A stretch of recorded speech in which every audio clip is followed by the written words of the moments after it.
guests have arrived, and they're here, and they're right in front of you. Two gorgeous women, incredible, psychic, intuitive, mediums, energy healers. I mean, you could throw every title under the sun that's spiritual to these women, and they will accept it because they're amazing. And we're going to get to learn all about them tonight, as well as taste some of their gifts. Welcome, welcome, welcome to everybody that's here. I'm hoping that if you're watching, please make a comment. Let us know that you're here. I should be live on YouTube, and I can't quite tell if I am, because I'm on a program called Be Live, and I'm not seeing anything. I don't know how many people are here, so forgive me. I may have to pick up my phone and have a little look. So ladies, bear with me while I do this a little bit of housekeeping, or I'm not sure what to call it, technical mumbo jumbo. Here we go. Shelley's here. Yay! We have evidence. We are live on YouTube. Thank you so much, Shelley and Charlie, who've just let us know that we are live on YouTube. Fantastic. Welcome, welcome. And what we're going to do is introduce both of these amazing women one by one. We're going to start with Karen Wellen, who's in that corner. Two people said hi. Thank you, Shelley. Karen Wellen, who is Karen, I'm going to hand it over to you. You're an amazing woman. I'd love you to introduce yourself. Let us know who you are, what you do, and what makes you so fantastic. And I will put in the comments everything that is about you, and very soon people will understand what. Sure. I was hoping for the red carpet, but here we go. I'm rolling out myself. Wait a second. No, I'm joking. So anyway, I'm Karen. I'm coming live to you all from Ireland. I'm here in Ireland, and I'm actually in the wonderful Cregan Wellness Retreat.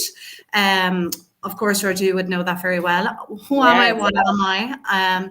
I'm an accredited psychotherapist, but I'm a very intuitive psychotherapist. So I do work with psychotherapy.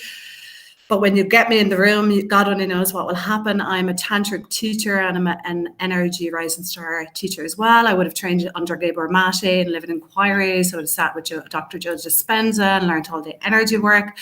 I'm now at the moment, I'm also an author. I've written 2 memoirs, and I'm also in an upcoming best-selling book, which it was last year, called Women Gone Wild. It's a guide for fearless living. I'm a sponsor for United Nations for She Trade, which is a beautiful initiative that helps women to connect and share their businesses all over the world with each other. I'm at this work over 15 years. I fell into the work because I've had an incredible, extraordinary, ordinary life, which Georgia would know very well. I would have met massive life adversities from a young age. So you could say I've been on the hero's journey for a very long time, doing the alchemy work. So I've walked the path. I've met homelessness, suicide, abuse, trauma. And that is my why. Why am I a psychotherapist? Why do I do the work that I do? My why is because I attune to people very quickly in the room. When a client sits with me, their pain body or their soul will talk to me, and I work with the pain through me. My body is like a conduit. I feel everything that they feel. And I work with my wisdom, my life's wisdom. It's more about my life's wisdom than it is about all the trainings I've done. I've done ridiculous trainings. But I work with the wisdom of my body in the room. And then, who knows who'll show up in the room as well as energy when I work with somebody. I pick up on energies. Maybe it's somebody who's transitioned. So you just don't know what's going to happen in the therapy. And for me, it's more about getting a person back into their authentic true self. And for me, I feel we've lost that. We have lost that when we come in. We don't trust in our own self anymore, because we never knew how to do that. I know I grew up always being kind of conformed to believe that the answer is outside of you. You turn to your peers. I would have rang friends when I was going through things. So my work is about bringing you home to the truth of who you are. And the wisdom for me as a tantric teacher is our body has all of that wonderful wisdom. So yeah, that's me. Yeah. Amazing, wonderful. Well, when I first met you, Karen, we were sitting in the heart room of Cregan Wellness Retreat Centre. As we've said, an amazing retreat centre, and I've put the website right there for everyone to click on and visit. when we met. And I can't remember. I think you were writing your second book, and you just released your first, something like that. And your books tell basically the story of your awakening, your realizations in this lifetime. And you spoke about your homelessness, and with a lot of humility and real understanding. And when we were sitting together, you tapped into my pain buddy. And you've kind of got to be ready to hear it, because sometimes it sounds like, I don't know what you're talking about. Is that it's not the way. So there are all these masks that we wear, and these layers that we have on top of us, and all the things that we're that's expected of us. And because you go straight to the core, we're invited to visit there with you. And so what you do, I was literally on your website yesterday when I was getting prepared for this, and I read one of the testimonials for that someone had put up on Vimeo, or you've put up on Vimeo. And it was just so beautiful to hear that, the sense of, working with you for however long a time. Really, it wouldn't matter how long someone worked with you for, because it's where they get to with you. And the idea of you taking people on a journey within themselves at their own pace, so that they can actually then come to be in a loving space for themselves. That's transformation, right? This is, where we go from self-hatred to self-love. And that's priceless. It's a priceless gift you bring people. And I'm so happy that we have this opportunity to meet you. And for anyone who has put up some questions and some readings, Karen will tap into you. Before we do that, I want to say that Karen is about to go on a worldwide tour to bring herself, her wonderful self, to everyone across the world, right? Can you tell us a little bit about this tour? And then we can talk a bit about, Yeah, you're so beautiful. Thank you for your support. As I mentioned, I'm in this upcoming book. The Women Gone Wild is the movement, and I'm in the Wealth edition. Wild represents, wealth, intuition, leadership, and diversity. So I've written my chapter in the Wealth edition along with 12 other authors. One of the beautiful authors would be Diane Wetmore, who was one of the authors in Chicken Soup of the Soul. So I'm writing about spiritual wealth, the richness when you can taste the essence of your own presence. But when you ultimately know yourself, how external things are just external things, you don't put value outside of yourself anymore, because you have that deep, profound knowing that you are more than enough. Who you are is enough. So the opportunity is to go to Las Vegas, to go to LA, be part of the book launch, and go to all these red carpet events, and also do an expert panel guest appearance with Sage Robbins, Tony Robbins' wife, which is extraordinary opportunity. And here's me. I live in Ireland. I'm a little entrepreneur. I'm a startup business person. I'm doing it all on my own. I'm not even a businesswoman, but I'm having to throw myself into being a businesswoman. Yes. So at the moment, I'm a little startup business, and I have been trying to source funding to allow myself these glorious opportunities. Unfortunately, there is no funding for me from our local enterprise initiatives here in Ireland. So I did something that was a wonderful program that I have to work on in my own self, which was around my ancestral energy. I came into a family that had a program of deprivation. It was a shame to talk about money. You don't look for money. You never put your hand out. And when I was told no, don't ever tell me no. No absolutely motivates the heck out of me. I will become that energy. I'm unreal with that. So I had to then go into my own humility, and I had to put my hand out and ask for people to support this as a project. And I set up a GoFundMe page. And that was at a very personal level. I had to meet my own shame inside of myself again, because all I could hear was that program. Don't ask for money. This is not good. You're not showing a good side to you. And I had to go, you know what? Our spiritual teacher has always said that, go with the teachings, go with the ask and it is given. When you're in service to other people, you are fulfilling your own dream. And I had to absolutely hold that in my heart. And I put up a GoFundMe page, and my GoFundMe page is about, I believe in gratitude and service to humanity, because I understand the game out there. If I can build my credibility I'm here, like in my little town in Waterford, I do free talks every Wednesday. I will see clients for free. I'm in service, but I also know that my voice is medicine now. I've come to Yes, really it is. understand that about myself and my story and my path, and homeless of 14, overcoming all that I overcame is to be in service to the heart mindset of humanity. So yeah, I set up a GoFundMe page and I went, oh, press live. So hard, but I did it. Do it. Supporting it. Isn't that amazing? I know. Look, I'm even blushing with the realization of it again. But look, I did do it. And, it's even if people don't want to financially donate, but if they wanted to share it around, I mean, I would just, my heart would just embrace anything. Absolutely. It's that love. Yes. So tonight we are going to be offering free readings to everybody. And in exchange, if you feel motivated, we would love for you to donate to Karen's GoFundMe page. And I'm going to put that up right here. So I'll jump it in there as well. I think I can for you. Can you? Let me see. Did you just add it? I did in the host chat. Okay. Oh, okay. Well, now I've put it in the public chat. Can you see the difference between the public chat and the host chat? I'll do it again. I can copy it then. Yeah. So we've put it up. There's a tiny bit of a lag, but let me know for everybody watching. Please let me know. Hey, Christine, how are you? In fact, I've ignored everybody. Hello. Thank you so much for joining us. As you've been hearing, Karen's been talking about her amazing journey. She has a list of accomplishments this long, but the most important thing about her is her presence, what she has to offer in the moment that you're sitting with her. And she's taking her gorgeous self around the world to help everybody who comes into contact with her, to spread her message far and wide, to spread that great energy far and wide. And money is energy.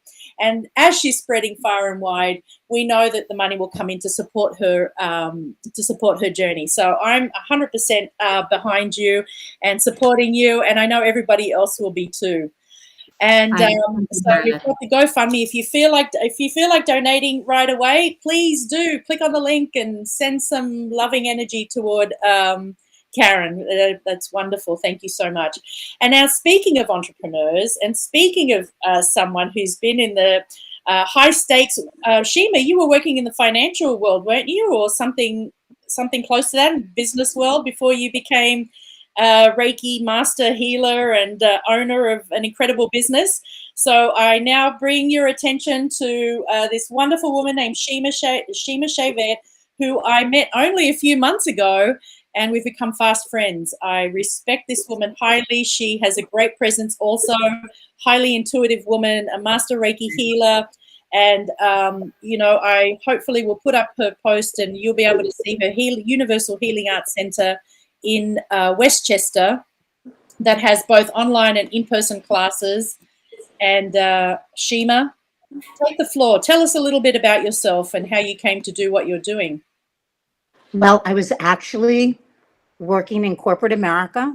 I was the vice president of a very large company, walking around in a suit with matching heels and a briefcase and getting contracts signed. And it was the kind of job, it wasn't like 9 to 5. It was like 7 days forever. Wow. And I called up a friend of mine and I said to her, you have to find me something, a diversion, a pottery class, something. And she called me a few days later and she said, there is an energy healing class at Westchester Community College. And I said, a what? And she said, energy healing. And I said, are you out of your mind? And she said, I registered you for the course. Wow. So, prior to that, even as a kid, I always knew there was something else going on, but I had no one to mentor me. Learned at a very early age to bury, whatever I knew. And so I walked into this class, and I don't know if you've ever heard of Gene Krakel from Amazing Healer. No. He is amazing. And he was the teacher. And I fell in love with this. Shortly after, there was a Reiki class being taught by Libby Barnett, who was actually attuned by one of the original 22 Reiki masters that were taught in this country. And I took Reiki with her. Wow. And she was phenomenal. You know, she really believed in maintaining the integrity, you know, of what you do. And so with Fear Up to Here, I finally left. I mean, you know, this was the kind of Well, job I Sheena, can I ask you, what was it about I mean, obviously that 7 days a week, you know, which never ends. Was it the stress level? You know, what was it that made you think, oh, okay, I want something else? You know what happened? I actually loved my job. And then they brought in someone who was kind of taking the humanity out of it. Ah, There was like this soul sickness. And interestingly enough, you know, I would sit at my desk every day and think about what I wanted to do, how much I wanted to make, and not realizing what I was doing. yes. I was manifesting. Take notes, everybody. Daydreaming is manifesting. Yes, every day.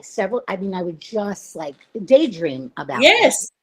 And, you know, sure enough, with Fear Up to Here, because I didn't know you could make that kind of money legally doing what I was doing. You know, I got into all of this metaphysical healing. I also have another company called Infinite Possibilities, which is a holistic wellness center. It's amazing what goes on. Everything was researched by me from a They concentrate on weight loss, is that right? The main focus is weight loss, but Yeah. people actually come in with like high blood pressure, diabetes. In 5 to 7 days, their doctors are taking them off their medication. Wow. There's no anomalies to this. I'll put your website up. Infinite Possibilities. Yep, it's iploseweight.com. Oh, We that's have okay. 7 offices, which is amazing because when I first There it started, is. Wonderful. when I first started to do this, I thought I would have the one office, join the Chamber of Commerce, and live happily ever after. And that was not the plan. And I was in this one particular office for almost 10 years. And I really wanted to bring more of the healing arts in. But unfortunately, I didn't own the business. And the person who had purchased the building wasn't really doing a great job of taking care of it. And I had started to see a lot of children at this time. And so once again, I was dreaming about what I wanted the Healing Arts Center to look like. And there it was. You know, one day I went to look and I saw this one place and it really needed a lot of work. And I'm thinking and I come home and I open the computer and there is the space I'm in now. Wow. It was perfect. Right. And it was all through manifesting. It was through manifesting, through connecting, through your daydreaming, through your dreaming for that which would bring you pleasure and joy. And then it just delivers. The universe is there's a law of attraction. The minute that you think it, Right. there's no resistance, it turns up. You know, the most beautiful thing about this is that, you know, I redesigned everything from an aesthetic standpoint. Yes, and you've got a lot of people. Dana Canetto says, I just visited yesterday for this first time, Shima. What a beautiful space. Thank you. Thank you. And in the backyard, the woman who runs Infinite Possibilities for me, Eileen Connolly, her son, Alex, actually built with his bare hands a koi pond. Wow. You know, to bring rocks. And in the summertime, people can actually sit in the back. There's a waterfall. Oh. There's benches. People can just sit and meditate. Oh, it sounds wonderful.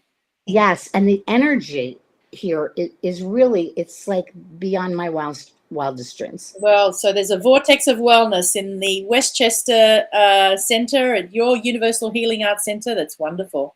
And Hi, Pamela. Since I met you, Georgia, I also took out the book I've been writing on energy healing for children. Wonderful. And hopefully it'll be finished in the next couple of weeks. So oh, fantastic. Oh, I'm so happy to hear that. Well done. Yay. Karen, what are the names of your books? I mean, people could probably find them on your website, but what are the names? I'll just write them down for people. Yeah, you're right. They're up on the website. Come Home to Yourself from the Journey Home. And what I've done though is they're up there now, but they will be pulled back in another little while because I'm writing the third one, but they're actually going to be a 3-part book, which is kind of, the first one is, when we're very identified in the story that we've grown up in, and then it's the unbecoming to become the truth of who we are. So the death of all of the programs and the realization of what they are. And then the third part of the book is how to do the work. How do you do that deep inner work? Great. So it'll be done with 2 workbooks with them as well. It's to That's fantastic, Karen. Yeah. Do you know that? Yeah. So yeah, it's wonderful. They're great ideas. I have to sit and finish it. Now you got to do it. Shima, were you about to say something? I just identify so much, Karen, with you, because I also at one point was very poor, very homeless. And, I never lost faith or sight of what life could be. Yeah. And, we can really create our own reality. We don't have to live in the story. No, not at all. And I remember one of the most kind of profound things, or, when people often say to me, like, what kept you going? Or what kept you okay? Because, my story is I was born into abuse. It would have been physical and sexual abuse from the day I showed up until I spoke out at 14. But there was always something deeper within me, the sense of a knowing of a call out there, almost like as if source, God was calling me up. And I had this profound knowing there's something out there. And I would sit at my school desk against the window in school and I would look out over the horizon. And I always knew there's something out there waiting for you to come home to it. You have to come home to it. And I always knew that, even on the streets when I was homeless, and I would have numbed my trauma through drug misuse and being promiscuous. There was that inner knowing, and that knowing of something out there is the very energy that took me out of the worst situations and ached for something more, ached for transformation. And it was the alchemy. That was the alchemist within, knowing that, beyond all of this chaos and destruction, there's something so beautiful in there, poetic and justice on the soul. It was extraordinary. So yeah, absolutely. We are our wonderful own magnificence, and to know that, to really know that, and to know the power that we have, it's an extraordinary path. We are extraordinary. Right. We are. Yeah. I remember as a little girl being behind a friend's house. My mother was in the hospital, thanks to my father. And I was staying with friends. And I remember being in the backyard like it was yesterday and hearing a voice that said, "Don't forget what you're here for." Wow. And I understand what that meant today. Yeah. Beautiful. Oh, I'm so happy. Let's all of us tonight create that for ourselves. It's great. It is happening. And that's why you call yourself the solution therapist, right? Because yes, thank you. Because a lot of people think it's solution. No, it's the soul. So actually, it was your soul that called you home. Your soul that had kept you company. That your inner voice, your inner Satguru, the one inside that was saying, "This is the way to go. The way to go is to listen to this inner voice and follow me." Right? And you took that long journey, that hard, long journey of looking in. Who would have thought that's all that needed? We're so attached to the outside. And, we were talking Shima. So Shima and I met during a tarot class, of course, online.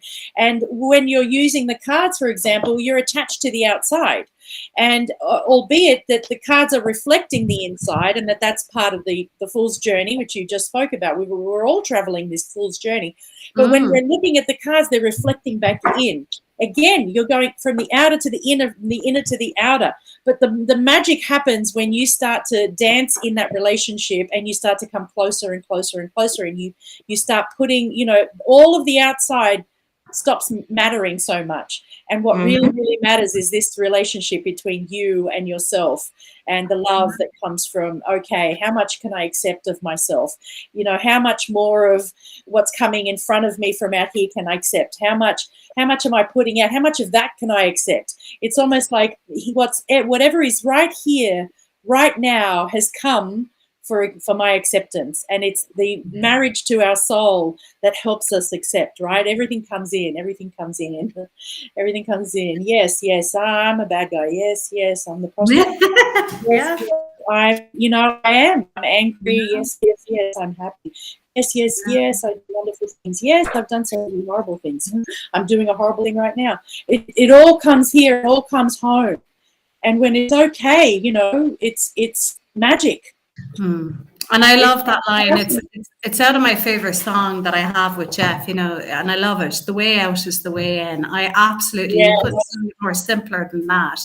The way out is the way in. And from the day we've showed up here, the minute we were born, our beautiful parents, and Wayne Dyer captured it when he said that, the parents looked up to God and they said, thank you, but we will take over from here. And they edged God out, EGGO. And in that moment, then we have been conditioned through our attachment to deny the authentic expression of that we are. So we no longer self-permit. We absolutely will, out of fear, we reject that inner self because we want to give more importance. If I'm not good enough, then I want an attachment with you as a person. So my loyalty now is with that attachment with you and not with myself. So for me, the work is about, you're in a physical body, but you have to know this body, you have to know the pain, the suffering, the sensation, the mind, how it's all interconnected, how it all plays out. There's no escape. No escape. So you might as well go in home. Yes. Absolutely. No escape. All of it. Yes. Yeah. But the pain of that, the pain of, the pain of being here and the pain that we all feel. And then we get lost to that story and that pain, and we get lost to the drama outside of us. And yes, we're actually the solution. We are the answer to it all. And I'm the only one that has that magnificent key to unlock my imprisoned self. And that comes down to, do I permit myself to be myself? And it comes down to me saying yes to her. Yes. And that takes work, It does. It takes a lot of work. And we've got moment to moment, day to day opportunities, like all the time, to do that. It doesn't have to happen when there's a trigger. It can actually happen in this moment with my own thoughts. Am I willing to accept that I'm having this crazy thought right now? Or, I'm not having any right now, but, earlier today, for example, can I accept what's going on between these two ears? Just accept yourself. Yeah. Yes. Can I be with it? Is it okay? People coming into this sort of spiritual path spend a lot of time running away from it, right? Trying to make it go away. Well, I'm going to heal it. I'm going to heal it. I'm going to fix it. I'm going to, do, all of these things to make it go away. And there are incredible tools, right? And we've talked about them. We've talked about energy healing. There's the rising star. There's obviously the Reiki. There's all these other healing. And what we're doing in that moment is we're really relaxing the nervous system.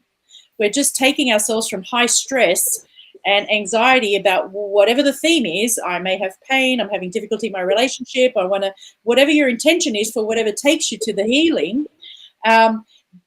But what we're doing is that creates stress, and in using those tools, we reduce the stress. And you could even say that, the allowing that reduces the stress, and, everything comes to, I can reduce the stress. I can, if this thought is giving me, trouble, I can just, allow it. And that it's almost like whatever brings us back to the 0 point, whatever brings us back to this place of peace and understanding and okayness, and I'm okay to be here right now with what is here. I don't have to be better than. In fact, that's not self-empowerment when you're raising yourself up so high that you're better than anybody. It's actually self-empowerment when you can just simply be the same as everybody, as kind of messed up and messy and imperfect and broken and unfixable, all those things that you thought about yourself, that moment ago. You can, it's okay if that never changes, and then suddenly everything changes. Beautiful, darling. Sorry, Shima. so many people want to get into healing work and to help other people. Yes. But the one thing that they forget is that you have to love yourself first. Amen. You can't give what you don't have. That's right. Amen. It's like put your own oxygen mask on first. You really have nothing to offer until you do it for yourself. You have to fill up your own cup first before you can offer anything to anybody. So it's also like that in relationships, i.e. if you want to meet somebody, and you could tell your story, Karen, about meeting Jeff and having filled up your own cup first and then meeting someone who can meet you on that level, i.e. you're not looking to each other to fill each other's cup. Why don't I just let you tell it? I love it. Yeah, Christ, this is a lovely unveiling of the self. I love this. I'm in the dark energy here in Ireland. It's like 11:30 at night, and the moon is there, so it's perfect.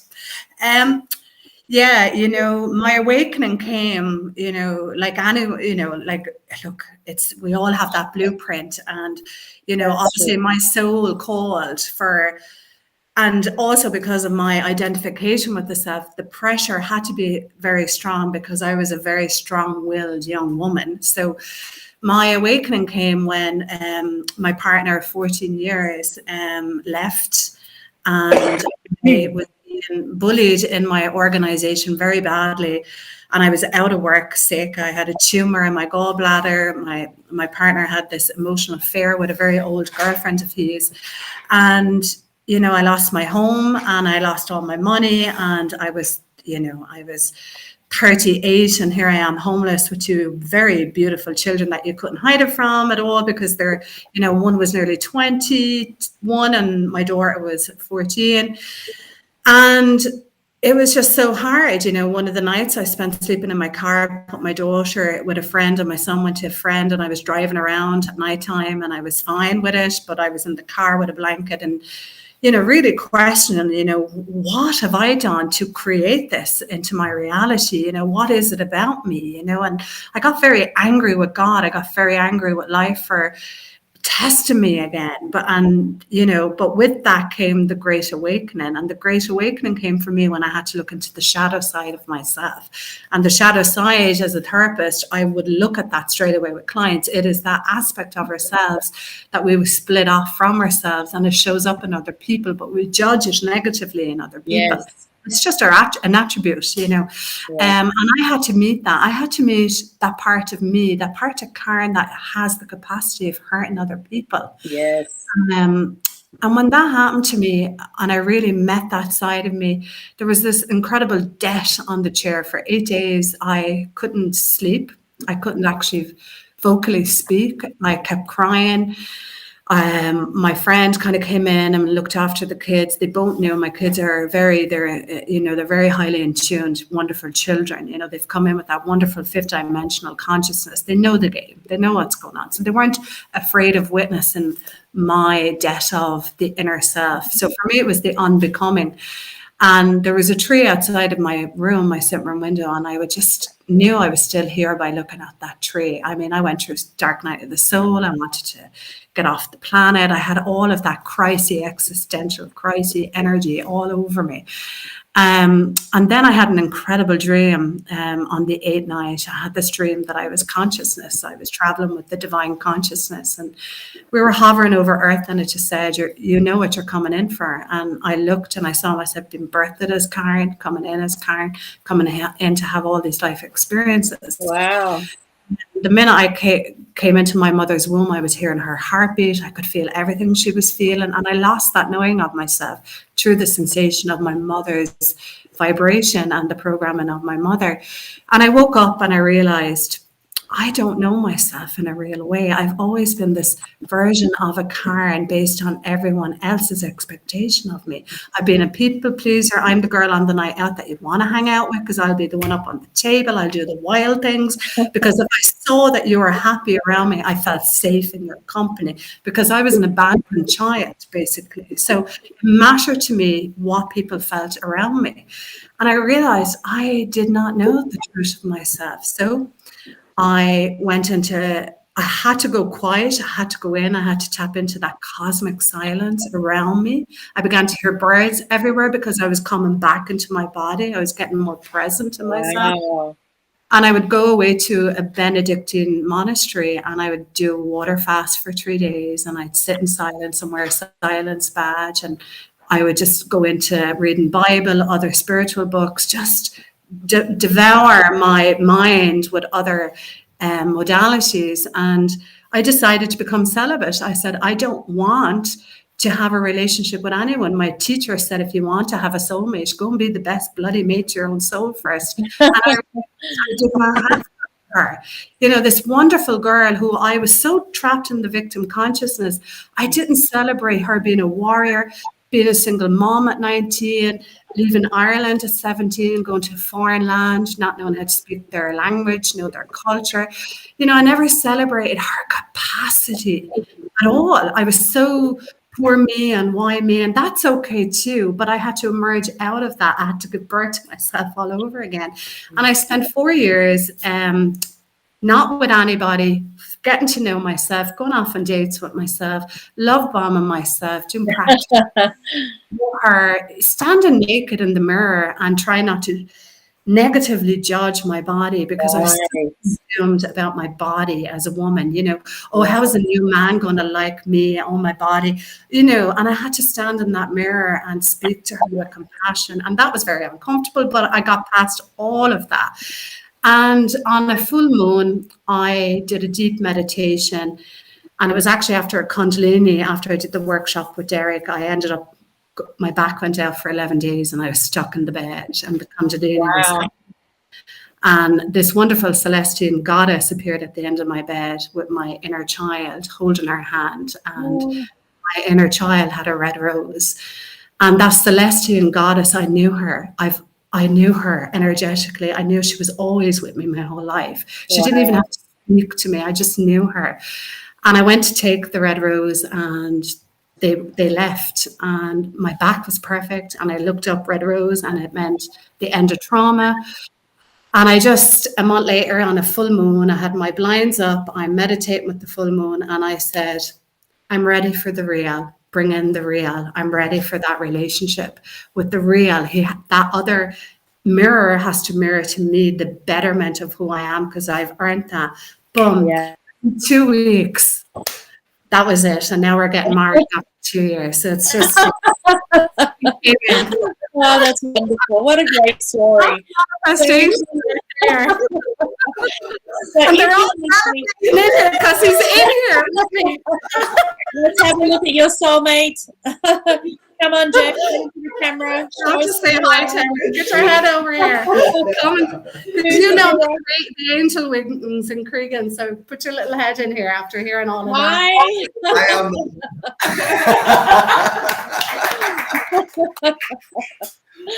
And I'm sure you similarly went on a journey, Jeff, although it would be great to kind of hear your side of the story too. Did you? We need a few shows for that one. So I imagine you had the same trajectory, right? Because, you know, to come to a place where you've, you know, touched the inner core, and meeting someone who's mirroring that, I'm sure it'd be a very interesting story. Have you written a book? Can we put it down on should you be writing a book? Yes. I'm speechless.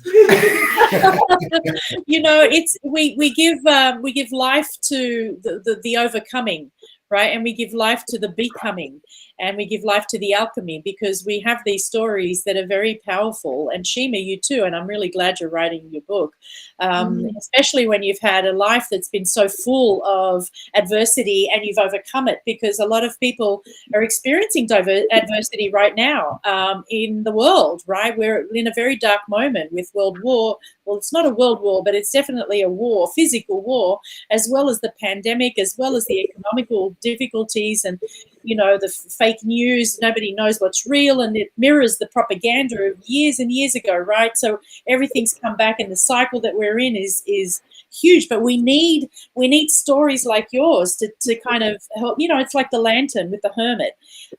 It's you're showing the way for others. I've been through adversity. This is my story. Just plow through it. This is hope. Keep searching. Keep looking in.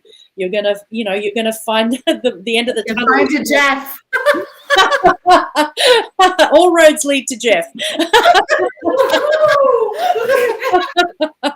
Oh, Jeff, you're such a good story. So sorry. Thank you so much for coming in. Thank you. So appreciate you. Charlie Girl has a question. Charlie Girl, I hope you're still here.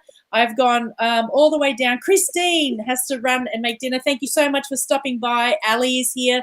Ali, if you have a question, we're going to start doing some readings. And Susan, my friend from Australia, she's here. Thank you so much, Susie, for coming in. It's now 8:41 in Australia, and it's 11:41 in Ireland. So I'm very conscious of the time you have. So here's Charlie Girl. She would love a general reading when it's time, and she's happy to be here. So I'm going to give the floor to you, Karen, because you're probably going to want to go to sleep shortly, given it's midnight. But a general reading. So I'm gonna pull a few cards. Maybe we can all. Charlie Girl and maybe the only one who's asked a question, or Shelley has a question. So we have two people, and Charlie Girl is first. Her name is Charlie, actually, so it's not just her stage name, Charlie Girl. It's very sweet. Georgia, you pull a card for Charlie, and then I can pull in on the energy that's happening around it. Cool. Okay. So Charlie Girl has been on my live show. She's been coming for a little while, haven't you, Charlie? And it's been so. Oh, there she is. Thank you. So we've just got you up. And have you been learning to read the tarot, Charlie? I'm not sure if that was something that we had talked about, but she's just been really wonderful. Always ask questions. I used to take donations. I used to have an exchange for the readings, and 30% would go to charity. Today, 100%. All of if you feel great when you've had your reading, please donate to Karen's GoFundMe, and we've got all of the. Oh, look at this card. We've got all of the information on the chat. So please scroll through, and I'll add the GoFundMe again.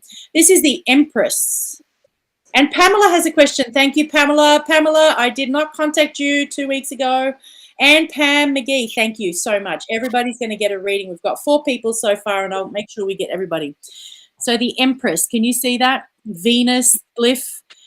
The Empress is number 3 on the Major Arcana scale. So there's a lot here.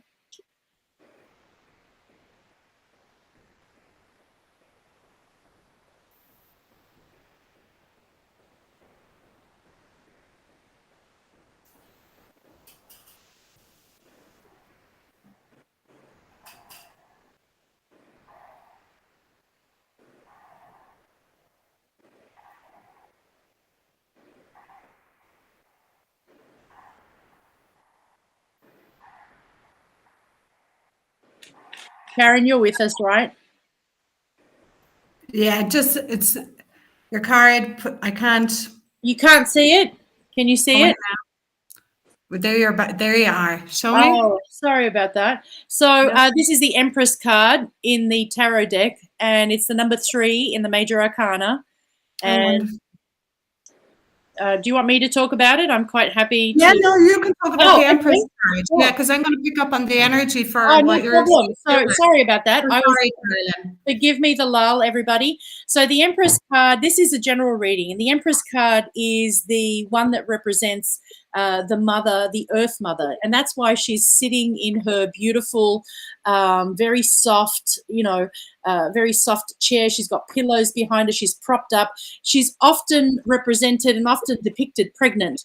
Why? Because she's actually giving birth. She's Mother Earth. She's giving birth to everything, and she represents abundance and creativity. She represents what Mother Earth represents to us, where she holds space for everything to happen. She holds space for creation. She is creation. creation. And when the Empress comes along, she's encouraging you, Charlie girl, if you had any ideas or something that you wanted to create, if you may be about to birth something brand new, this is very exciting. I'm super attracted to the orange here, and I'm thinking about your, your second chakra, the sacral chakra that works on, becoming more empowered, looking at finances. So this could be very interesting for you. You're about to create something new that's going to bring in some money for you. Just kind of keeping it very general.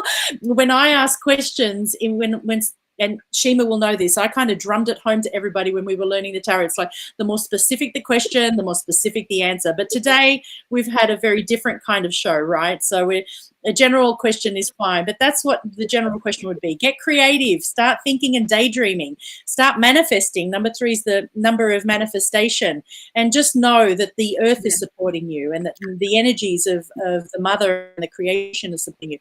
I could also start talking a little bit about the mother energy and your mother's lineage, but I'll stop and let Karen take over. No, you're fine. I mean, I suppose my place in all this, because I don't do the cards, but for me, what jumps out, when I tap into Charlie and that is, if you look at the woman in the chair and her posture and the energy that she brings forth, she's very confident and very self-assured. And that might be the qualities that Charlie have to lean into a little bit more, is that being very self-assured of ourselves. Because if we're ever going to embark on anything, doubt is going to be the very thing that swallows us up. And if we look at this as a feminine in the picture, there's no doubt in her energy, the crown on top, holding the jewels, very strong. Her posture is beautiful.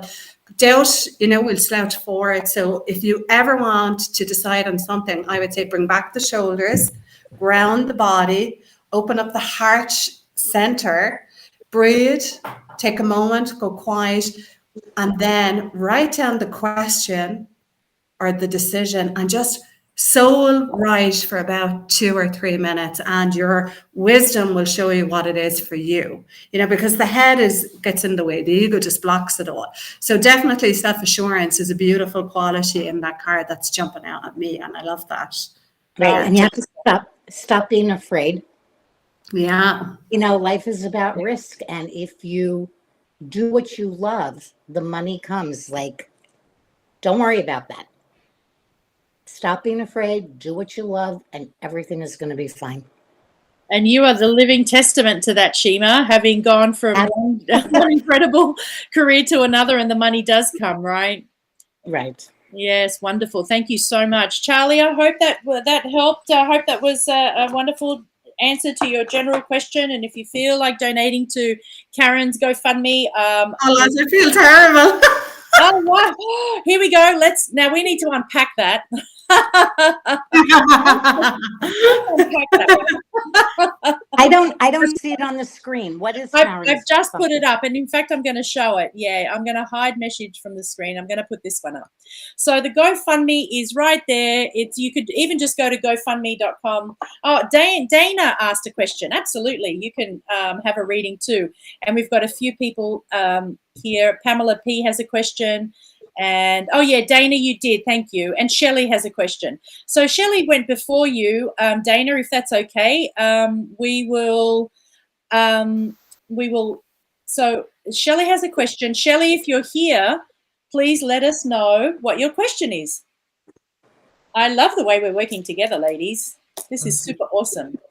Who knew that you and Shima had so much in common? Really? Powerhouses that have experienced, woohoo!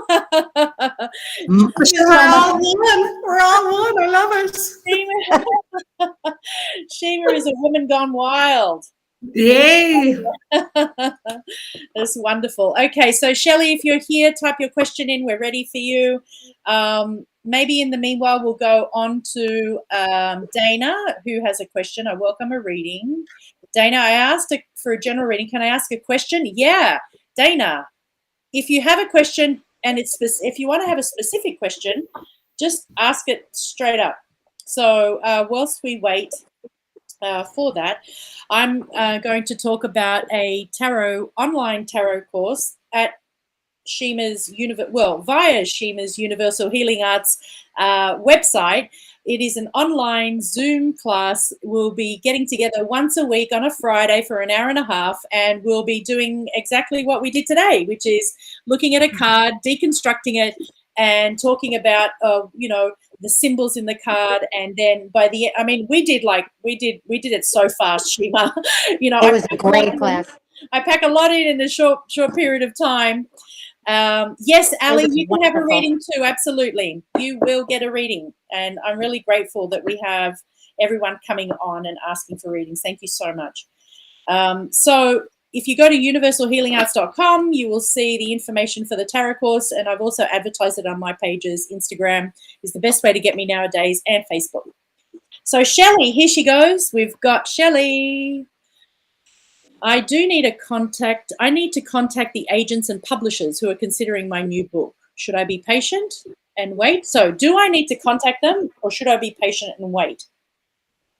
Contact them. Contact them. Shima says contact them. Do it, because your book is amazing. If you want it, you have to go for it. You got to go for it, right? Yeah. So instantly, Shima's because to be patient and wait is inner child. I mean, I can already hear the age of it. So definitely, definitely. Own your wonderful power as a woman and what you've just created. So don't ever be shy to ask anybody anything about your book, or ask for questions and look for a response. The be patient and wait is definitely an inner child program, definitely. And the timing, it's time. I just picked a card on timing, and it's time. And I can even see you doing it within the next month. I mean, obviously it's going to happen. It's happening soon, probably sooner than you think. And there may be some concern that you have around money with respects to who it is that you're going for, and maybe some of these people are charging money nowadays. It's not quite clear. Maybe they tell you something, and that one hand is doing one thing and the other hand is doing another. However, if you don't go out there and you don't, then you're going to tap into. Oh, here she says they don't always answer, right? And so what you're doing by taking that step forward is you're telling the universe, I'm ready. I'm ready. And when you take that step, then the universe has to acknowledge the fact, especially if you take that step openly, right? Mm-hmm. So you take that step forward and you say, I'm open, universe, deliver. And so the ones that don't answer their phone are the ones that are closed. There's a closed door there. You keep moving until the door opens. So definitely. The not answering is for your heart, for your evolution. It's definitely that. It's like, what do I do with the feeling of nobody answering? Am I feeling I'm in a very, is it a problem I feel I'm stuck in right now? Or can I find my way through this and empower myself again and go again? It's a wonderful opportunity for growth when you don't hear anything, because it's not personal. It's not a reflection of the book or you as a person, but it's almost like life looking at how you're going to evolve beyond this. So it's wonderful. There's a lot of encouragement. You've already sent the book. This is good news. So we've got the book is already gone to the publishers. And honestly, if it's not that you need to pay them, it's money being offered to you, right? So there's money being exchanged. You can see the little coins dropping out of his hand into the other person's hands. And you don't have to worry about believing. So now this is that place where we're going to be at either the cause or the effect. Are we going to have a conscious? So you got to be careful of your consciousness, right? So your consciousness is, I have this incredible product, and I've sent this incredible, beautiful book that has life and wings and is out there now. And the right person with the right consciousness and the right integrity will capture it and will deliver it back to me, so to speak, i.e. and deliver it to the world through that vehicle. And so that trust and faith that your book has its journey, and that it's going to happen as you see it. It's almost like the high priestess, not the high priestess, the empress who just turned up and said, the world is abundant. Yes, there are people who won't answer, but if you believe and trust, the person that is going to answer arrives as soon as your trust is solid. So it's happening. It's happening. So, and to shift into the trust, though, when you send something out, because I know what that's like to send out something that you've birthed it and you don't hear anything back, that can bring up a fear or a discomfort in us. So fire energy is going to be so important to work with, Yes. so you can burn down that inside of yourself, and also in the manifestation of that as them not making contact back. So move your body, play loud music, do a dance, get that out of your system, and then send the book out again or make contact again. So that fear of that hits your stomach and, and puts that doubt in your mind because of it, definitely move the physical body to burn that off you, for sure, because I can feel that. So that's really So interesting. Oh, sorry, Shima. I just want to clarify. I want to clarify something. So when you're moving your body, what are you doing? You see, you have to remember, first there is the thought, but everything is interconnected. So we'll always go into fight flight mode. We are led by our unconscious, and the unconscious runs 95% of the show. So everything is in the unconscious, it's in the body. So if we meet something that gives us discomfort in the body, and that can manifest as thoughts like, oh, why haven't it gotten back to me? Why isn't it coming back? What do I do with this? We're in the stuck vibration. We might be, a little bit in the fear, the numbing. So when we move our body, we're moving the nervous system out of fight flight mode. We're moving it, you have to get this we're not frozen. Right. Yeah, you have to get visceral with that. So I would say move the body, even if you jump around the place and play music and chant a mantra to yourself. You just want to shift the energy of that body as well. Because if you don't shift that, that just is a little seed that will get bigger and bigger and bigger, because you may not always hear back from these people. And that is the truth with them. And it's not personal to your book or anything to do with the book or you. And I'm sure you know that. But at the same time, we're all human. When we don't hear back, we will personalize it and put a story onto it to try and make the unknown known. And that's very normal to do that. So if that is happening for you, Sheila, I would say just dance it out and, mantra and loud music. Yes, wonderful. Thank you, Karen. And Shima, I'm sorry to interrupt you. I'd love to hear what you have to say. Well, I was just going to say it's a wonderful feeling when we tackle something that we're afraid of. Yes. And, calling them up and getting past that fear, you'll feel so much better. For myself, it's always about, oh my goodness, I hate confrontation. But that does not have to be done, in anger or, just learning how to speak your truth. Yeah. Curiosity. It's a wonderful thing, and you'll feel a lot better. Awesome. Shelley, I hope we've given you some confidence to reach out and keep moving forward, because the answer is clearly a big yes. Go right ahead, and all the advice you've had and the information that's come through. Karen, thank you so much. And Shima. Dana has got her question here. I think my question is too long. So let's have a look at what she's written. I think my question is too long. I'm only allowed certain words. I'm open to a general reading, and here we go.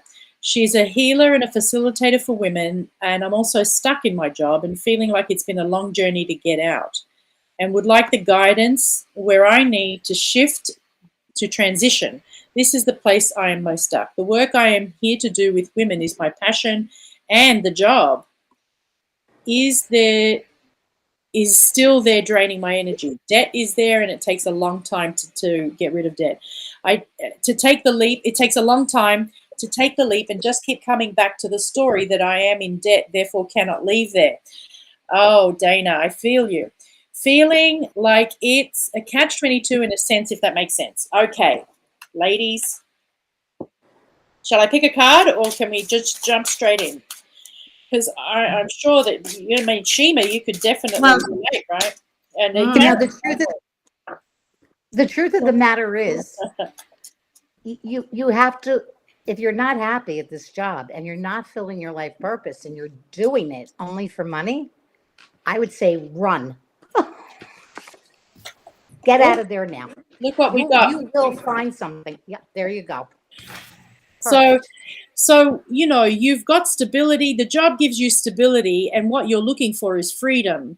But the job in offering you stability is also, creating entrapment, right? Because you don't want to be there anymore. You're there to get rid of the debt. So there's a sense of, I'm only doing it for this one purpose, and I have this passion that I really want to work with women. And here, this is the card that says trust the universe. Trust that you're getting the right intuitive hits. Obviously, you're not going to do anything rash and put yourself in any kind of financial jeopardy, and certainly not on the basis of what three, albeit very wonderful women, say to you. You're going to touch your own inner core. Oh, look at that, Knight of Swords, and the Knight of Swords says, "Go for it." Right, run with the thought. And trust the universe. That the reason you're getting these hits is because, yes, it's what you're meant to do, and it's about finding the right time. So when Shima and I were talking with the tarot, when a question like this comes up, I usually say, okay, now this is one question, but there's actually lots of questions under here, and the tarot could probably help you with saying, well, what would be a good timing? Should I leave? So you could do a comparison spread. Should I leave my job now, or should I wait a month, or should I wait 3 months? And so you can put down cards to have a look at all these various options. You do a comparison spread, Shima, and then you kind of feel it out and to say, okay, well, how can I do this safely where I'm feeling good, and and then I can take these steps to fulfill this dream. But Karen is going to say something right now which is going to floor us. Yeah, like my whole body is like, oh, because that is the state of the crisis right there. It's a little bit like, like a chick coming on the edge of the nest and just not knowing if it's safer to stay in the nest or take that flight, because they don't know the capacity of their own ability if they take flight. And that's the place she's in. Yeah. You do not know the brilliance of your own light, Dana. You've no awareness of the unknown and what you're going to do the minute you take that leap of faith. Mary Oliver, I love that quote. My darling, what are you going to do with this one and precious little life? I would say take flight, because when we take flight and we come out of the corner of our own canvas of life, you're going to be very surprised with what will get activated in your being and what skills you'll manifest and what you'll do. You're held by life already. Nothing is going to happen. I hear the debt is your fear. The debt will go. All of that will go. Where you are right now and in this place of wondering, how long have you been there? What has happened to help? Nothing. You are the one who has to, like the chick, stand on the edge. You have to free fall. You're going to have to free fall. And the answers will come and meet you. You want to hit that ground, the ground will come up gracefully to meet you and the skills will come. And my body knows this because I'm attuned into yours, and it's all... so you're in that place of really wanting to know the answer. But when we really want to know the answer, we're clinging. Our brain, our frontal cortex is not going to open. The third eye is not opening. So you have to go into that surrender vibration and do meditations with the third eye for the bigger picture to come in. But you're going to have to make that jump. Definitely fall out. My husband will divorce me. He won't. He won't. I'm telling you, we're all in a costume where we think I have to do it this way. And that happened for me. I clinged on to everything until it devoured me and it got worse in its situation. Now I wish I had listened to the whisper before the whisper became the loud bang. I wish I had listened to the whisper. Your soul knows. You wouldn't be asking this question. Your soul already knows what you have to do. Yes, Dana says cringing and wanting to know. It's the control part of me that I'm currently working on. Thank you. And letting go. Right. When you're one of the most important things for me has been to understand that when I'm reaching for something that I want, or when I'm desiring change, if I can let go of the difficulty or the kind of the murkiness of what's creating that desire for change, if I can let go of identifying what's not working, and I can simply focus on the dream, the daydream, right? So when you were daydreaming, Shima, you were really just kind of embracing the dream. Whilst you were daydreaming, you weren't also saying, but my job sucks and I'm not quite, you were daydreaming, and in that daydreaming, you're like, okay, my center's going to look like this and I'm going to paint it like that. And it was all joy and love, and then bang, it manifested. So you can be in this place where you are, Dana, and daydream about this wonderful, like purpose that you're going to be living, but also say in your mind, you're living it. So imagine yourself living it so that you're actually using, this is alchemy, right? This is you switching on your magician, and what you're doing is you're embracing this part of you, as has been suggested, embracing this part of you that's dying to come out, ready to explode out to the world.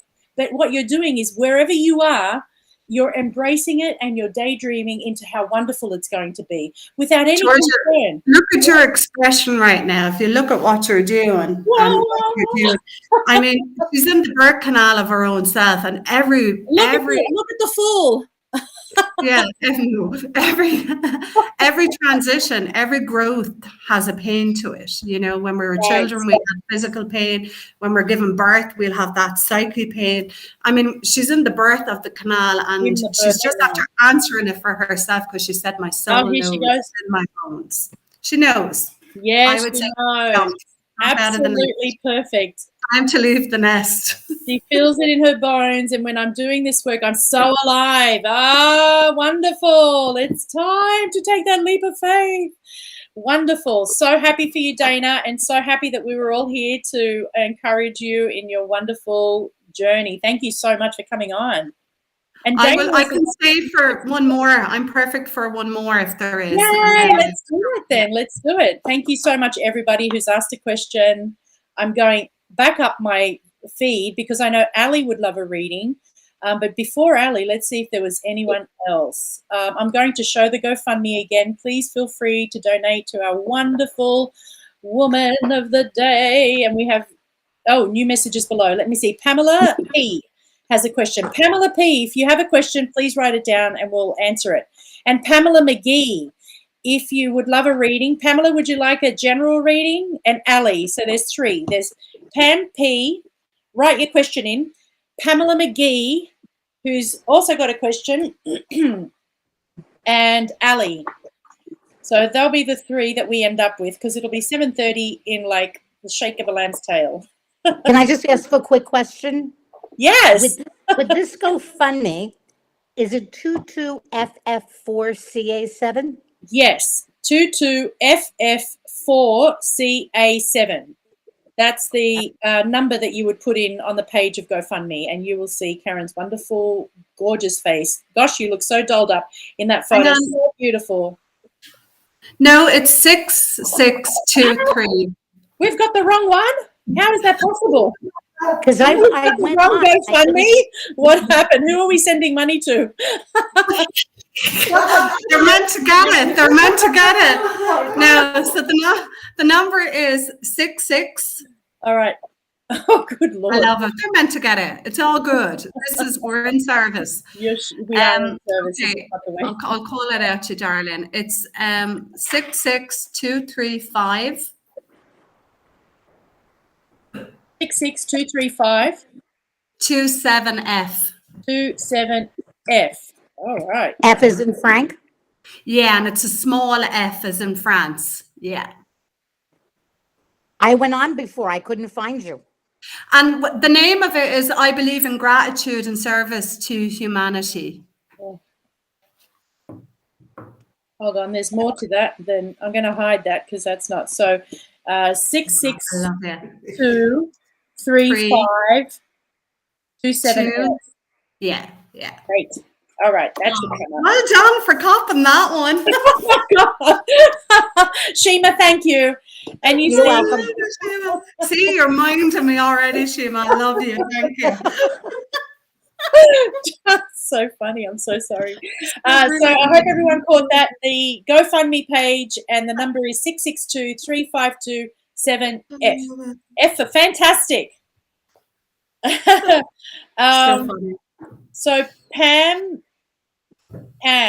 where are you, Pam? Pamela wants a general reading. Pamela P wants a general reading. Okay, I'm going to pull a card. A general reading for Pamela. Pamela. I love you, Pamela. Oh, look at this beautiful card. So, Pamela, this is the Six of Cups. And the Six of Cups tells me that you are either having contact with family. This card usually indicates you having contact with siblings. You can see one sibling is a little small and dwarfed and the other one's a little bigger. So, you know, this may be sort of a relationship that has had some difficulty and you're looking at having, some kind of truce or forgiveness coming between this relationship. Feels like a family relationship, but it could also be like a friendship with somebody who has been close to you, like family. And so I see this as, where there may have been a closed door before. If you offer flowers, people, we need contact more than ever. We kind of need to keep contacting each other and not close the door on each other. So that's what's coming through for me. Anyone else would like to give? This almost seems very specific for a request of a general reading. But let me know. What's hit me hard with it could be the the inner balance between the masculine and the feminine inside of herself, and that they need to befriend each other. Because sometimes if we're acting out of a distorted masculine energy, it will show up as control. If it's a distorted feminine energy, it will show up as codependent, victim consciousness. So, it could be just a little bit of an imbalance between two different, those type of energies within. And to harmonize them, they both have to meet each other in the center. That's what that's just as within, as without. I mean, if it's showing up in relationships outside of us, then it's like, where in me can I learn to balance if I'm in conflict with a masculine outside of myself because I find him controlling, then I know in me, I have to work on that distorted masculine energy in myself. That has to soften towards the energy of control, because I would have controlled myself in life, so that's what comes. Yeah. I felt something a little different. Wonderful. And it has to do with family. Like making peace maybe with a family member that's long overdue. Okay, Pamela, hope you're hearing us. This is Pamela P. wanted a general reading, and this is the information that's come through. All beautiful. I hope you can receive it. And thank you so much, Pamela, for asking a question and having us share our gifts. And we now have the correct GoFundMe page and number, which is there. Thank you so much. Thank you, thank you, thank you. And we've got Pamela McGee, who would like a general reading as well. A different Pamela, Pamela M. Here we go, here we go, here we go. Is everyone having fun? I hope. Pamela McGee, look at you. Yes, Ali, your question is right after Pamela, and we'll probably go from you, and we'll see who else has something after that. So here is the Two of Coins. So Pamela, here we have some. So Pamela McGee, I've put you on hold. We're now going to respond to Pamela P, who said, I haven't had contact with my daughters in 30 years. So that's huge, right? And here is a card that has you either making contact or thinking about making. Have you been thinking about making contact? Because the tarot usually picks up on a particular vibration that's in your aura. Well, the tarot card is just a tarot card, but the reader who reads the tarot card is tapping into your vibration and your aura, and that's what we're doing. We're wondering whether some family contact would be good, or if you've been thinking about that. Have you been thinking about that? And if you have, maybe there's, the universe is offering you this opportunity to have them come back into your life in some way, shape, or form. It doesn't have to be, it doesn't have to be any specific way, but it looks like the universe is, knocking on your door. That's for sure. You see this guy under the tree and the cup coming out. And remember, there was a cup between those two figures in the last card, Pamela. So we wish you well on that journey. Yeah, definitely. So much love on that one. Yeah. Oh, yes. Lots of love. If you think it's going to bring you joy. And it'll bring you joy. I'm going to find the So, ladies, you can gently exit me out. Yes, okay. Just I'll let you, so there's no rush at your end with me having to go. Karen, thank you so much, Karen, for being with us. It was such a pleasure meeting you. Oh, wonderful, wonderful. Sure, look, you know where I am anytime. And we're going to put up your website once more, and on your website there will be the proper GoFundMe link. There we go. I love you. You're just so brilliant. I love you, Karen. Thank you so much for joining us. It is midnight. To you. I love to everyone. Thank you, guys. Thank you. Thank you. And here we go. We're going to disappear into two. Bye, Karen. Have a great time. Oh, there she goes. She's gone. Here we are. Hello. So we're with Pamela McGee, who wanted a general reading.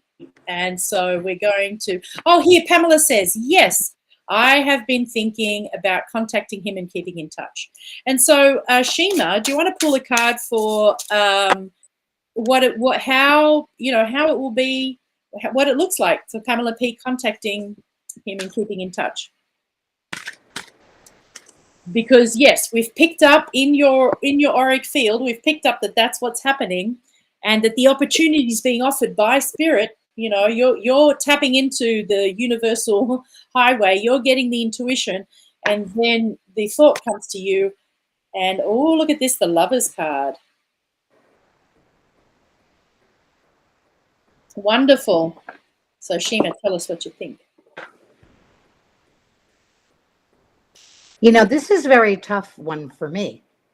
Yeah. Because I also have a child who's kind of estranged for a long time. Ah.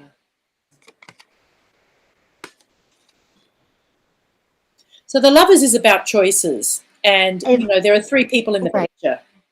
And I just want to, very quickly say that when the Lovers card arrives, it's usually about, you know, choices and then going down different paths. So you could even tell yourself, well, if I did this, well, then this would happen. And if I did that, maybe that would happen. And in a reading, that's what I would do, Shima. I would pick cards and I would create like choices. Pro and con. That's right. So it's I'm also very about interested in you. Please continue. Right. So it's also about consolidating the past with the present. So, you know, whatever happened in the past, you know, there's a choice. Like you can either bring it with you into the present. And then everything to me with this card is like, yay, team. So, you know, it could go, you know, it could really go either way. It's where we are in life when we attempt to do these things and really what our intentions are.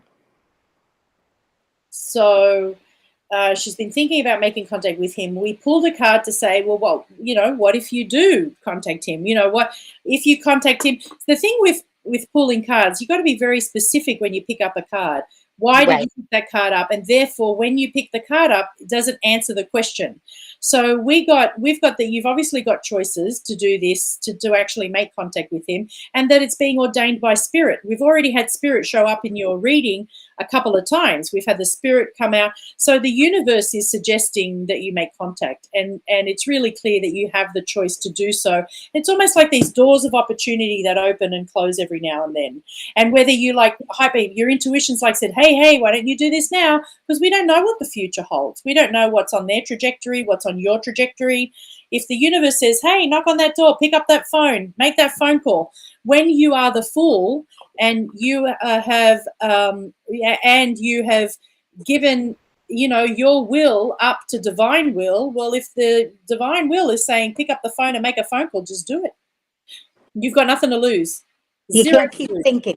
You can't keep thinking. That's right. Because when you make, you know, if you make the contact, then you can say, okay, well, I made the contact, nothing happened. Oh, I just did, you know. But if you don't make contact, then you'll never know, right? Exactly. And so thank you, Pamela. We wish you all the best. Pamela McGee, general reading. And then we have Ali. And then we'll probably likely come up to 7:30. And Shima, I've had so much fun. Me too. This was great. It was really nice to meet Karen. Yes, you soul sisters. All right, I'm picking one for Pamela McGee. Oh, I picked the 2 of coins before, but now we're picking the 3 of coins. You've graduated from 2 to 3. So the 2 was obviously balancing something, right? So you know, here is a figure who's kind of losing balance. There are ships that are sailing on this wonky sea, and then you've got 3. Now the 3 is a far more surprisingly stable number than the number 2. Because with 2s are always about choices. What are you going to put your energy into? But here you're putting your energy into manifesting that which you want. What do you want? So here the general reading is get specific about what you want in your life.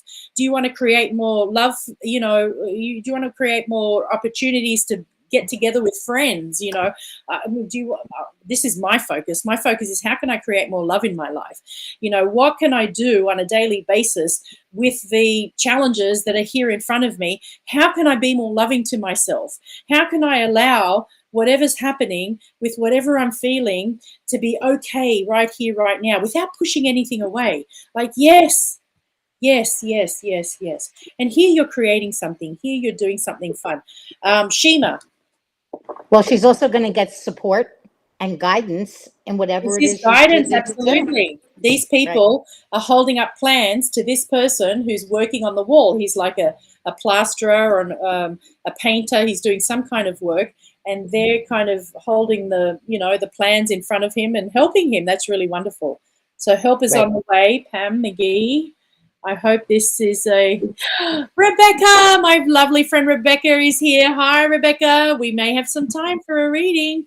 Pam McGee. I hope that you're still here with us and that that reading is helpful to you. Ali, your question is coming up. Here you are. You can get a love reading. Ali wants a love reading. All right. Oh. I hope you were listening earlier, and I think you were, Ali. You've been here all along with us when Karen was talking about, you know, filling her own cup and coming into a place of absolute full acceptance within herself. Because a lot of the time we're looking for relationships to, you know, fill the missing pieces of ourselves. And in fact, I got hooked on this series on Netflix called Love is Blind. I don't know if anyone else has seen it, but it was a social experiment that was done with maybe 16 couples, and they all went into these rooms, and they were only speaking to the sort of opposite sex. So there were like 16 boys and 16 girls, and they would walk into these rooms and only speak to people through a little microphone. And after, I think, a week, they would emotionally connect with somebody before ever seeing them. And once they connected with them, you know, they would choose whether or not they were willing to go ahead and marry this person in like 4 weeks' time. It was really quite extreme. Oh, wow. Very dramatic, of course, very Hollywood, very, you know, reality TV. But my takeaway from this, when I would listen to what people were saying, is that a lot of people were saying, well, you know, it felt so nice for someone when someone was emotionally connecting with me and made me feel like they would take care of me. And this idea of, the Karen's story, if anything, has taught us and teaches us that you have to take care of yourself first, right? Yep. First, you become responsible for you, and then, and I'm not saying, actually, I'm not getting this intuitively. This is me listening, watching this show and thinking, wow, we're always concentrated on the other. We're always concentrated on, and of course, growing up, children, we depended on our parents. We become more dependent on others. We become dependent on the governments. We become dependent on, the news media. We become, we're being fed, and we're often in the, we're in the effect. We're in the kind of place where we're being told what to do. And here you have to come into a place of, what do you want to do? How are you going to look after you? And so let's choose a card. Shima, if you want to choose a card, I'm about to sneeze. I'm going to put my microphone off. I'm going to choose a card, and then I'm going to put a different light on. Oh, your light's gone out. Oh, bless you. It's the King of Wands.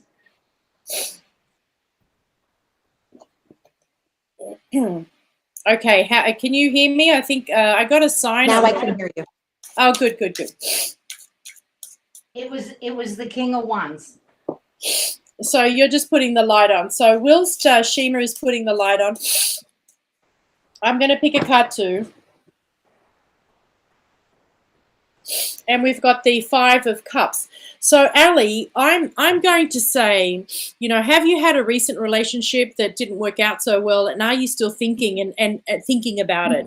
And is it still playing sort of on your heartstrings? Because this particular card comes up and says, oh, I'm looking at the spilt milk rather than the two cups that are standing up behind me that would take me over the bridge into a new relationship. And so I don't know if you're in a relationship at the moment, but Shima's card would tell me that maybe there's someone that you're in a relationship with currently who's somewhat disappointing if we were to put these two cards together. Shima, right. What did you get? Well, when I first picked this card for her, Yes. I was like, there's someone who's seems to be very stable, very secure, could be maybe overwhelming for someone who's not really subservient. And then when you picked your card, I tend to agree that maybe there is disappointment in the relationship. So Ali says, no, I was crushing on someone before. Okay. So, maybe this card that we've picked up is picking up on the person that you were crushing on. We've definitely got the energy of someone who's not looking at you, you look at his posture and he's actually kind of looking away, and he's got his one hand is in a fist and the other one's on this big wand, and he's kind of he's not looking at you. And so what you're doing is you're now saying, okay, I was crushing hard on this guy. I'm now looking at the future. It's important for you to almost wash yourself of the energy of that. And where we were talking about how can I fill myself with, how can I fill myself and be in a place of happiness, be in a place of joy, be in a place of contentment before I move to, looking for somebody else. So that place can come when you're feeling good and confident with yourself. It can also come from dreaming somebody up like you did, Shima, where you manifested this job and this work. You can also dream and manifest a relationship. And when you're doing that, you're filling yourself with the very vibration of love. It's like you're filling your cup up as you're dreaming this dream up. Right? So when you're sitting still and when we're connecting, that's the energy that brings us into a place of fullness and peace and stillness. So, I think Karen before was talking about meditating and concentrating on the third eye, which is that part of us that creates our future. But you definitely do with some of that. And Shima, There's somebody out there for you. This isn't the one. The one that she had been crushing on, right? Because she sounds like she's moved on from him, right? Yeah, because sometimes we crush on people, but there's no substance to it. They're unavailable, right? Right, they're unavailable, or we don't really know that much about them, but they're cute or whatever, Yes, and here you are. Oh, wow. And you're wanting to find love. And here is this beautiful cup, right? And I believe that she's doing what we were just talking about, where you're moving into that space of manifesting and dreaming and holding that cup so dearly and loving it and having a look at what it looks like and spending time in that place of, if I want to be that which I want to see, then I don't want to see unavailable people. I want to see myself available. I'm available. And which part of myself is unavailable? Why would I have manifested an unavailable person, right? So then you ask yourself, was there anyone in my life that was unavailable in growing up? Or, were the relationships in my past with unavailable people? And is there any fear in myself right now about having a relationship moving forward? Is that making me unavailable? So when you when you answer these questions within yourself and can find that part of yourself, heal that part of yourself, move yourself into a place of feeling more love for yourself, becoming more available for yourself, right? This is the love cup, and she's immersed in water, and water is emotions, and she has a cape that has water, and she's basically and there's a lot of emotion, right? So I would say look at your emotions and look at what is, making yourself unavailable, and then start dreaming about and working on yourself becoming more available. What we put out is what we get back. Right. So put out those happy thoughts. Thank you, Ali. And we've come to the very end. I want to thank everybody who's turned up tonight. Thank you, Shima, for your most incredible self. Thank you for coming, and thank you for being so open and sharing your story with us. And I'm going to put up your information one more time. I'm actually going to come and get ordained in the order of Melchizedek. So I'll be seeing you all in May.